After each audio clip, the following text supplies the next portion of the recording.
Assalamu alaikum. My name is Akil Aman, lecturer at IBA Vocational Training Center, Khairpur, Neeraj. जैसा कि पिछले lectures में हमने series connection of capacitors को discuss किया था और उन पर ही कुछ प्रॉब्लम्स किए थे। सिमिलरली लाइकवाइज हमने कैपेसिटर्स इन पैरेलल किए थे और उन पर भी कुछ प्रॉब्लम किए थे। अभी उन्हीं चीज़ों को मद्देनज़र रख के हम कुछ और प्रॉब्लम्स करना चाह रहे हैं जिसमें हम डिफरेंट वैल्यूज़ लेंगे। पहले हमने किया था हम सेम वैल्यूज़ ले रहे थे, तो वो बहुत इजी कैलकुलेशन थी, सिंप्लीफाइड कैलकुलेशन थी।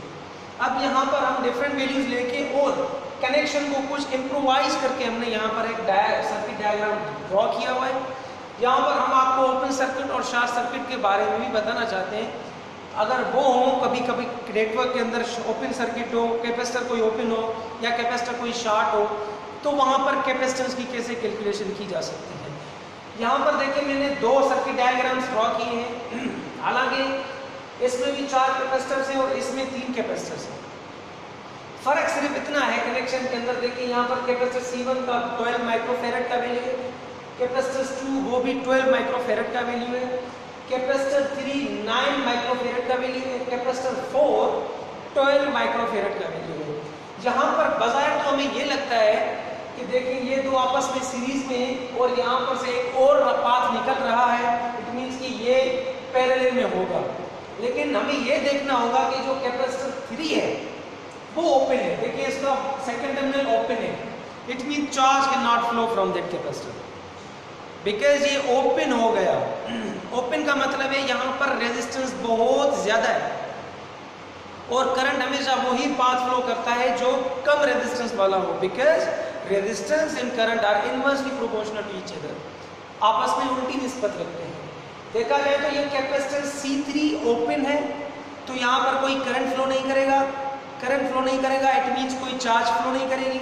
तो क्या होगा, ये तो हम इसको न्यूट्रलाइज कर लेंगे, मतलब कि है ही नहीं बिकॉज ओपन है, तो ये हम पैरेलल में कंसीडर नहीं करेंगे क्योंकि वो एक पाथ बन जाएगा। ये वाला ये यहाँ से आएगा, यहाँ पे आके यहाँ भी जाएगा, ऐसे ये बन गया एक ही पाथ। तो आपस में हम समझ लेंगे ये दो और ये तीसरा सीरीज में कनेक्टेड है, पैरेलल में नहीं है। ये दो सीरीज में और ये पैरेलल में अगर हम करेंगे तो ये गलत हो जाएगा, क्योंकि तब होगा पॉसिबल जब इसका भी कोई क्लोज कनेक्शन हो, इसमें भी कोई चार्ज फ्लो कर रहा हो, इसमें भी कोई करंट फ्लो कर रहा हो, लेकिन ये ओपन है, ओपन में करंट फ्लो नहीं करता। तो सिंपली सीरीज कनेक्शन कैसे उसका कैपेसिटेंस निकालते हैं according to reciprocal method. 1/C is 1/C1 plus 1/C2 plus 1/C4 यहाँ पर मैंने रखा है। देखिए C1 का 12, C2 का भी 12 और C3 का भी 12, C4 का 12। अब मैंने आपको हिंट दी थी सीरीज में, ये तो मैंने एलसीएम करके किया है कि 12/3 4 माइक्रोफेरेड। यहाँ पर मैंने आपको सीरीज में एक हिंट दी थी आपको कि भाई अगरचे जितने भी कैपेसिटर्स हो उनकी कैपेसिटेंस वैल्यू सेम हो, तो आप एक वैल्यू लेंगे और डिवाइड करेंगे नंबर ऑफ कैपेसिटर से, तो 12 को डिवाइड करेंगे 3 से तो 12/3 4 माइक्रोफेरेड होगा, सेम कंडीशन। दूसरा यहाँ पर एक मैंने और सब नेटवर्क दिया हुआ है। यहाँ पर देखिए ये जो सिंपल सीरीज में 6 माइक्रोफेरेड 12 माइक्रोफेरेड। अब यहाँ पर ये जो कैपेसिटर है अगेन शॉर्ट सर्किटेड है, शॉर्ट सर्किटेड है। इसका मतलब है कि ये यहाँ पर भी चार्ज फ्लो नहीं करेगा, पाथ हमने इसका शॉर्ट कर दिया, तो ऑब्वियसली करंट इसी पाथ को जाएगा। ये शॉर्ट हो गया तो यहाँ पर करंट फ्लो ही नहीं करेगा, तो ये सिंपली दो कैपेसिटर सीरीज में काउंट होंगे। ध्यान में रखिएगा, ओपन सर्किटेड हो शॉर्ट सर्किटेड हो, वहां पर कोई कैपेसिटेंस का चार्ज फ्लो नहीं करेगा कैपेसिटर में, क्योंकि हमने उसको शॉर्ट कर दिया। शॉर्ट का मतलब है हमने किसी सर्किट में पाथ को शॉर्ट कर दिया।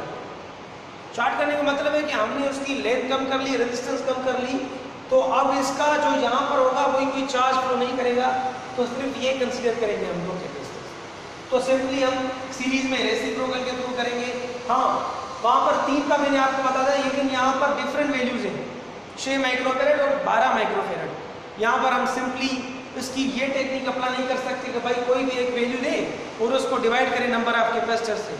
यहाँ पर वो फॉलो नहीं हुआ, क्योंकि यहाँ पर दूसरों डिफरेंट वैल्यूज हैं, 6 माइक्रोफेरेड और 12 माइक्रोफेरेड। अब हिंट ये है कि अगर दो कैपेसिटर सीरीज में कनेक्टेड है तो उनकी टोटल कैपेसिटेंस फाइंड करने का फार्मूला तो वैसे रेसिप्रोकल तरीके से है, लेकिन शॉर्ट टेक्निक ये है कि आप उन दोनों वैल्यूज को आप मल्टीप्लाई करें डिवाइड करके दोनों को ऐड करें, सिंपल, दोनों वैल्यूज को मल्टीप्लाई करें, डिवाइड करके दोनों को ऐड करें, ठीक है। अब यहाँ पर दोनों को मल्टीप्लाई करेंगे, 12 मल्टीप्लाई बाय 6 डिवाइड करके 12 प्लस 6 18, आप इसको सिंप्लीफाई करेंगे तो 4 माइक्रोफैराड आएगा। ये ज़हन में रखिएगा, शॉर्ट सर्किट और ओपन सर्किटेड जो होंगे वो काउंट नहीं होंगे, बस आप ये ज़हन में रखिएगा, तभी आपके सर्किट का सोल्यूशन सही निकलेगा। Thank you very much.